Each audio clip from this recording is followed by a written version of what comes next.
Hey everyone, welcome back to the Active Towns channel. My name is John Simmerman, and this is part 2 of my ride from Breda to TILBURG. Thank you so much for tuning in. I really do appreciate it. And just a quick reminder, if you enjoy this video, please be sure to give it a thumbs up, leave a comment down below, and share it with a friend. And if you haven't done so already, be sure to subscribe to the channel. And if you really enjoy this content, please consider supporting my efforts by becoming an Active Towns ambassador. It's easy to do. Just head over to activetowns.org, click on the support tab at the top of the page, and there's several different options, including becoming a Patreon supporter, where you have early and ad-free access to all my video content. Okay, well, let's get right to it with my ride into TILBURG. And it looks like we have our first TILBURG roundabout. Let's see how they handle them. Again, as we've talked about before, almost every municipality has a slightly different approach to them. Take a look, see what this is like. And as you can tell, our cycle track is at this point pretty much a multi-use path, and we're getting here. It does look like I needed to yield to them, so that's unfortunate. You see the shark teeth there. They are prioritizing the movement of automobiles, not people on bikes. That's bullshit. You should not be doing that. I don't give a damn whether you're out here in a more suburban environment, but you should never prioritize the movement of motor vehicles over the movement of people walking and cycling, period. So there you go, I'm on record. That's a fail.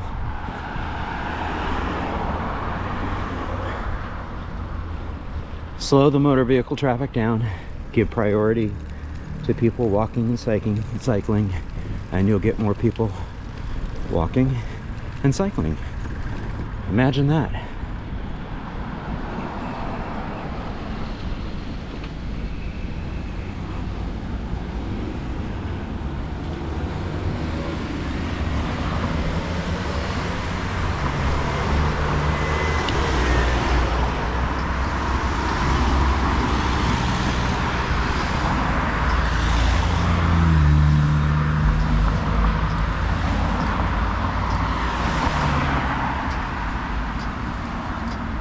Pretty major, nasty intersection here.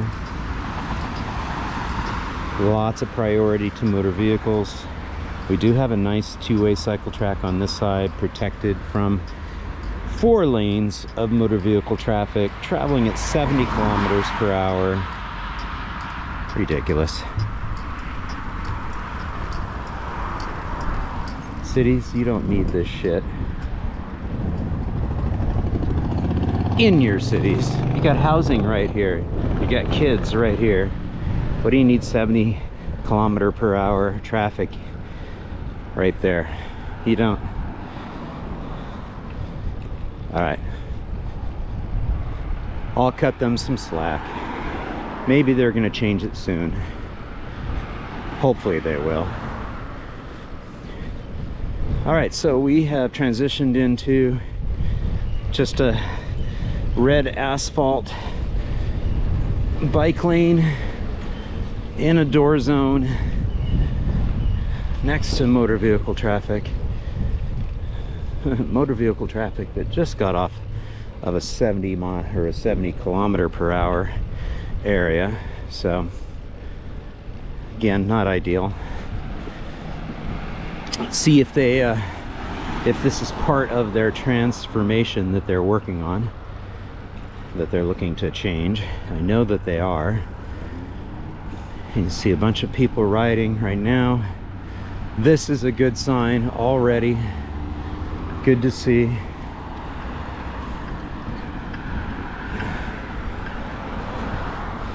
I'm getting in line here. I'm going to be on this particular street for about 2 kilometers. You'll notice in this environment we've got a nice well done, protected and separated bike lane, unidirectional. You got the mirror image on the other side, and we have a sidewalk. If there's one thing that we could do to make this better, is that this should be all continuous elevation. We're okay on the bike lane side. We're not going up and down, but if you notice, there's curb driveway ramps around along each of these pedestrian realm here in the sidewalk, the pavement here, and that's just not good treatment. That's not best practice for people walking or using a mobility device on the sidewalk. This is one of the reasons why people in wheelchairs and mobility devices will angle over to the smooth red asphalt bike lane. Not only is it because it's smoother than this pavement, the paver stones that are being used over there, but that continual driveway cut.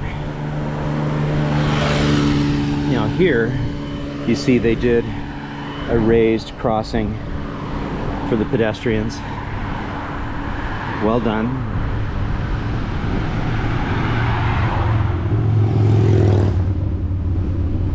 Get an A for that one, a B plus to an A.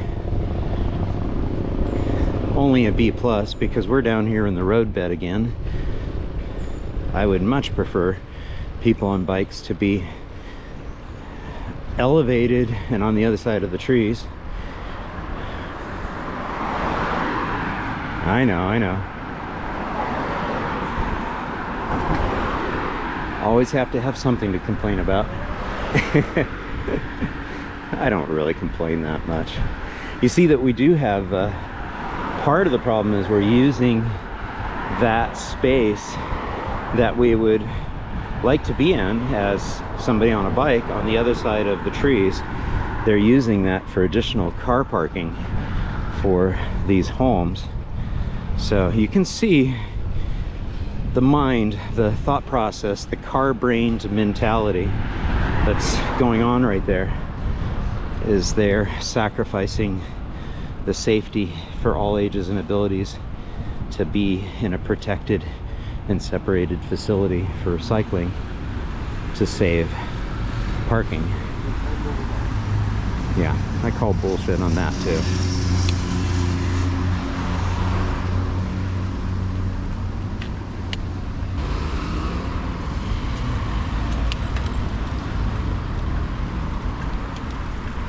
So another major road here, 4 lanes of traffic. Looks like your typical North American stroad. So yeah, if you were wondering if stroads exist outside the United States, outside of Canada, oh yes they do.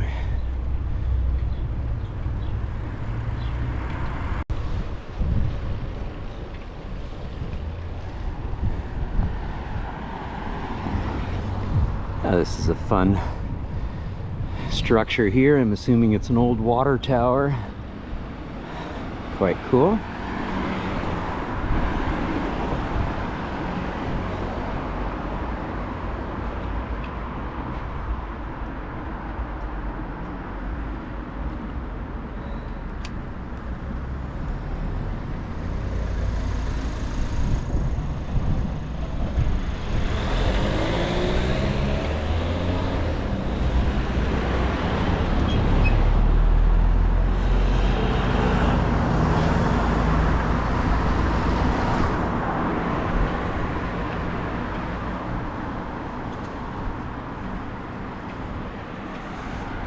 Okay, I'm definitely getting hungry, so when we get to the city center, we are going to be looking out for a popular spot to grab some lunch, get a cold beverage.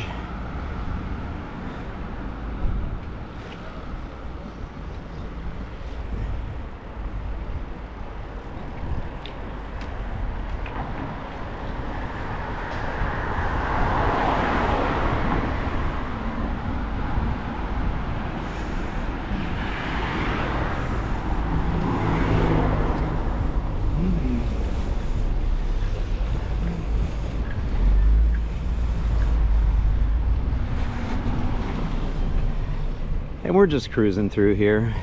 Again, this is one of those typical sort of scenarios. We've got some older businesses. Great example there, mobility device, using the bike lane because it's much more comfortable than navigating that on the sidewalks. Really this is like the entry into the city center, and you've got all these businesses along here. It's just mind-boggling that it's so car-oriented. This doesn't make a whole heck of a lot of sense. Be far better to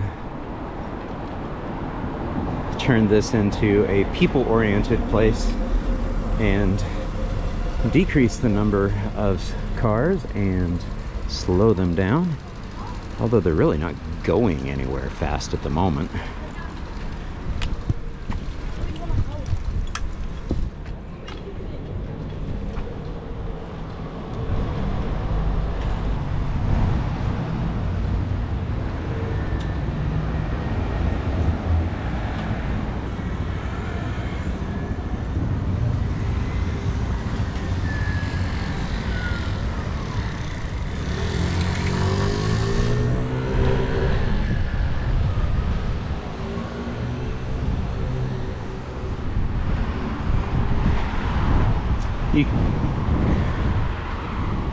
You can see that we're getting a little bit more density as we're getting closer to the city center. The construction in this part of the city is less than ideal, less than impressive. I think we're still just about 6 minutes outside the city center, rolling through probably less affluent areas of the city, I'm assuming. It just doesn't have the feel of a super vibrant area. Again, still very car-centric.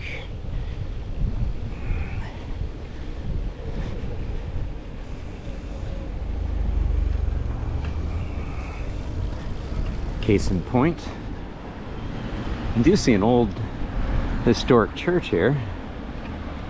Looks like there's lots of construction all around it. And voila, look at this.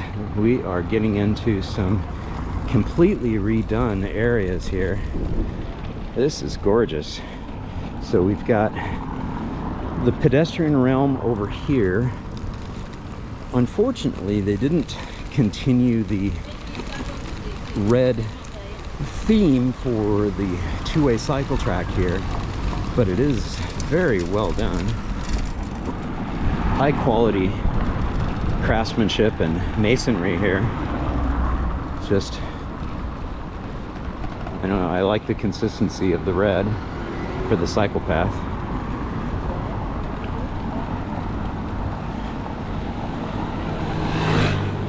Probably a B+ for effort. Probably would have also preferred a little bit calmer, smoother surface for the cycling facility itself. It's a little rough to ride on. Now we're transitioning to a red paver, and then immediately after that, a red asphalt.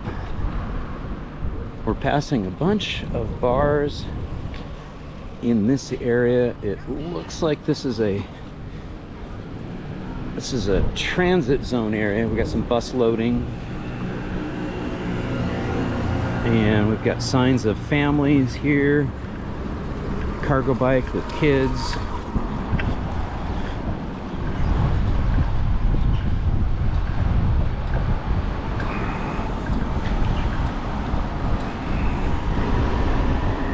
Definitely signs of more life. Lots and lots and lots of bike parking. I get the sense with the amount of bike parking that we're seeing out here that they don't want bikes in that center area. So we're going to find out. We'll find out about that in a little bit. We're just sort of tootling around here to get a sense as to what the center is like. We may be circling back around here looking for a place to eat. Looks like we've got a market of some sort over here, and it looks like we've got sort of a little pedestrian plaza area down that way, and certainly in that direction too. That looks like an entire market of stuff going on.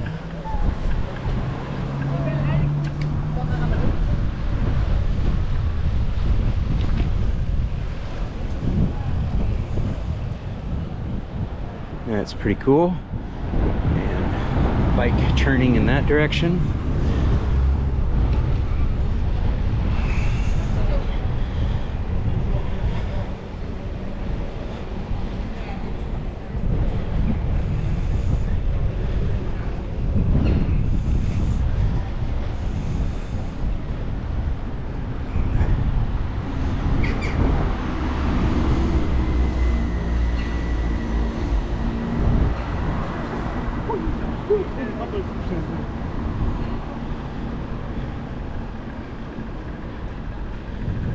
Alright.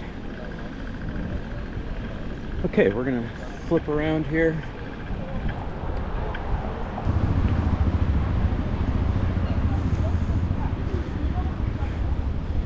Okay, we've flipped back around to the other side of this main street where we have this high quality, protected, separated bike facility. It's also curb separated from the pedestrian realm. It's quite nice. And I say we dive in and see what's in this area. See if we find a place to grab a bite to eat and check it out. Ah, here we go. Bike parking area right down in there. Nice. I won't need that because I'll just fold my bike up and take it with me.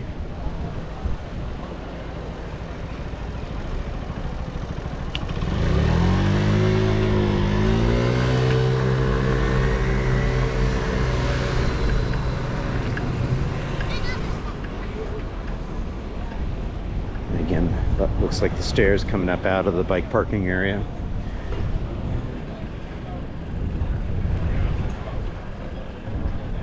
All right, yeah. I hope you enjoyed this ride from Breda to Tilburg. That was pretty fun. I'm hungry, so I'm gonna go find some lunch. And yeah, you know, I hope you enjoyed it. And if you did, please give it a thumbs up, share it with a friend, and leave a comment down below. And if you haven't done so, I'd be honored to have you subscribe to the channel. Just click on that subscription button down below and ring that notifications bell. Until next time, this is John signing off by wishing you much activity, health, and happiness. Cheers.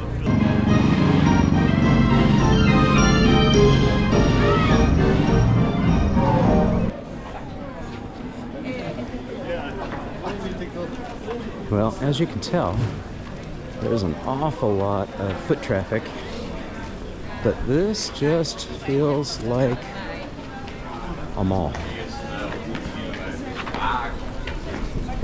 Okay, well, to each his own. Okay, we got out of that outdoor shopping mall situation and trying to make my way into more of a neighborhood feel. Got on to side street.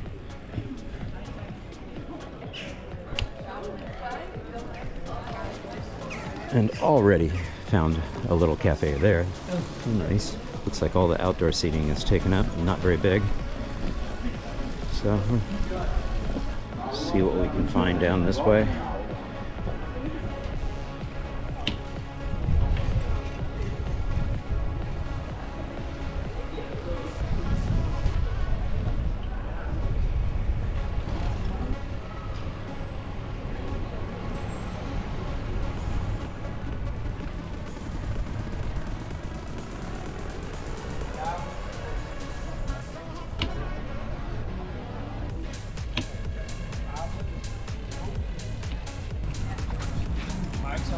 All right, so we got the train station over there.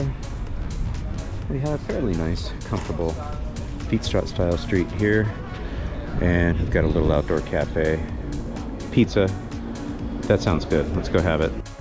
And again, sending a huge thank you out to all my Active Towns ambassadors supporting the channel on Patreon, Buy Me a Coffee, YouTube Super Thanks, as well as making contributions to the nonprofit and purchasing things from the Active Towns store. Every little bit adds up and it's much appreciated. Thank you all so much.